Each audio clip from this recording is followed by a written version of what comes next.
Gym की सफाई करके मो गुआनशान एकदम ही थक गया था। वो क्लासरूम में वापस आके बस्कट से पूछता है कि जब मैं जिम की सफाई कर रहा था तब तुम कहाँ पे थे। बस्कट कहता है मैं मदद करने नहीं आ सकता था क्योंकि मैं मेरा होमवर्क रिव्यू कर रहा था। नेक्स्ट टाइम मैं डेफिनेटली मदद करने आऊंगा।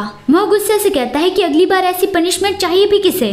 वो कमीना हीथियान सब कुछ उसकी वजह से हो रहा है, पता नहीं शुरुआत कहाँ से करूँ। बस्कट कहता है वो 5th क्लास वाला हीथियान, वो हैंडसम है, रिच है और पढ़ाई में भी अच्छा है, लेकिन उसके अलावा वो इतना खास नहीं है। मो बहुत ही गुस्से से कहता है कि तुम उसकी तारीफ क्यों करे हो, क्या तुम मेरे दोस्त हो या फिर उसके।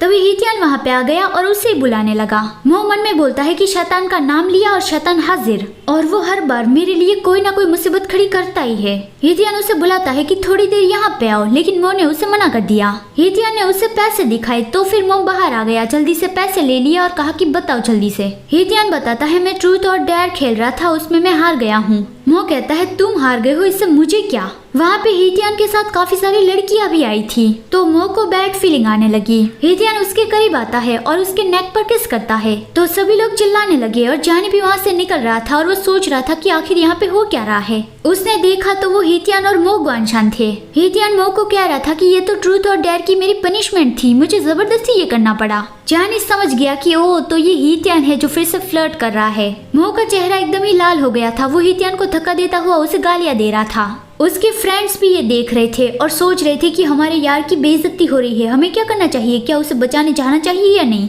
हीथियान कहता है कि मैं माफी के तौर पे तुम स्कूल के बाद डिनर करवा दूंगा। मो गुस्से से कहता है कि मुझे तुम्हारी माफी नहीं चाहिए और वो हीथियान के नेक पर पिंच करता है। हीथियान स्माइल करता हुआ कहता है कि शाओ मो, जहाँ पे तुम चिमटी काट रहे हो वहाँ पे मुझे दर्द हो रहा है, लेकिन जहाँ पे मो ने पिंच किया था वहाँ पे उसने ट्विस्ट कर दिया। लेकिन मो को ही बहुत बड़ा झटका लगा क्योंकि हीथियान उसके दोनों निपल्स पे पिंच करने लगा था। ये देखकर दूसरे लोगों को तो मजा आ रहा था, लेकिन मो की हालत खराब हो रही थी, उसकी पूरी बॉडी कांपने लगी थी। वो गुस्से से कहता है कि छोड़ दो, मुझे दर्द हो रहा है, लेकिन हीथियान ने कहा कि पहले तुम छोड़ो। मो उससे दूर करने लगा और कहता है कि मुझे तुम्हारी माफी नहीं चाहिए, मुझे छुओ मत। हीथियान कहता है क्या तुम मेरे साथ डिनर करने नहीं जाना चाहते, तो फिर मैं तुम्हें एक्वेरियम देखने ले जाऊंगा। कुछ लड़कियां कहने लगी कि हीथियान मुझे भी तुम्हारे साथ चलना है। जानी वहाँ से जाने लगा और वो ज़ेंगशी के पास आया, वो भी ज़ेंगशी को वहाँ पे पिंच करना चाहता था। फिर स्कूल के बाद हीथियान मो गुआनशान के क्लासरूम में उसे लेने आया कि वो दोनों साथ में एक्वेरियम जाएंगे, लेकिन मो ऑलरेडी वहाँ से जा चुका था।